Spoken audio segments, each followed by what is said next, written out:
what's up for April? Mercury rising, this month's moon and planet pairings, and the Lyrid meteor shower. First up on April 11th, the planet Mercury, smallest and fastest moving of the planets in our solar system, will reach its highest and most visible in the evening sky for the year. Mercury is only visible in the sky for a few weeks every 3 to 4 months. The rest of the time, it's too close to the sun in the sky and is lost in its bright glare. And since the planet orbits so close to the sun, it's always near the sun in the sky, appearing low near the horizon for no more than an hour or two, either following sunset or preceding sunrise. Some of Mercury's fleeting appearances, known as apparitions, are better for observing than others, for a combination of reasons that have to do with how our view of the solar system changes with the seasons, what hemisphere you're in, and what phase the planet happens to be showing us at the time. For this apparition in the northern hemisphere, the best viewing is April 3rd through the 11th, as the planet appears higher in the sky each evening. It quickly fades in brightness after that, as the phase it shows us becomes an increasingly slimmer crescent. Also on April 11th, you'll find the planet Venus, right next to the Pleiades star cluster. The two will be close enough to appear in the same field of view through binoculars. This pairing makes for a fun reminder that the night sky is kind of like a time machine. The farther out in space you look, the farther back in time you're seeing. On that night, you're seeing light that left Venus about 9 minutes earlier, whereas the light of the Pleiades left those stars around 400 years ago. The latter half of April includes some awesome close approaches of the moon with 3 of the bright planets in the sky.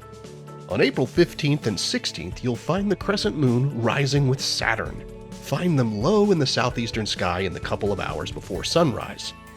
Then on the evening of the 23rd, find the slim crescent moon hanging just 5 degrees above Venus in the west after sunset.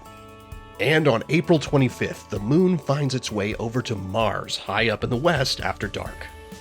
At this time, around the 26th and 27th, the moon will be at its first quarter phase, meaning it appears as a half moon high in the sky after dark.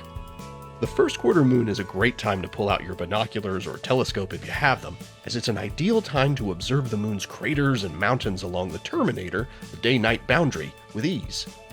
Lots of astronomy clubs plan public observing nights around this time as well, and you can look for events in your area with NASA's Night Sky Network. April brings the annual Lyrid meteor shower. It's a medium-strength shower that can produce up to 20 meteors per hour at its peak under ideal conditions. The Lyrids peak this year in the pre-dawn hours of April 23rd, though you should see a few shooting stars on the morning before and after the peak as well. Fortunately, the peak falls just a couple of days after the new moon. That means the moon won't interfere with this year's Lyrids, overwhelming fainter meteors in the glow of moonlight.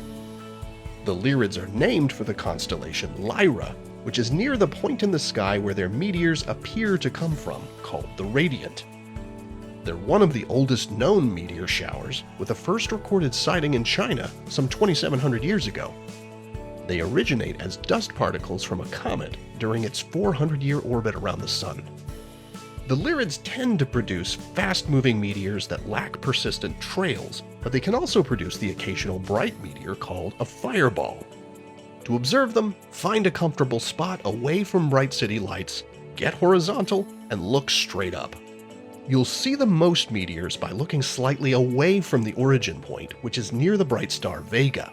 So here's wishing you clear skies to catch a few shooting stars one April morning, when the forecast calls for light showers of comet dust, with a chance of fireballs. Here are the phases of the moon for April. Stay up to date with all of NASA's missions to explore the solar system and beyond at nasa.gov. I'm Preston Dykes from NASA's Jet Propulsion Laboratory, and that's what's up for this month.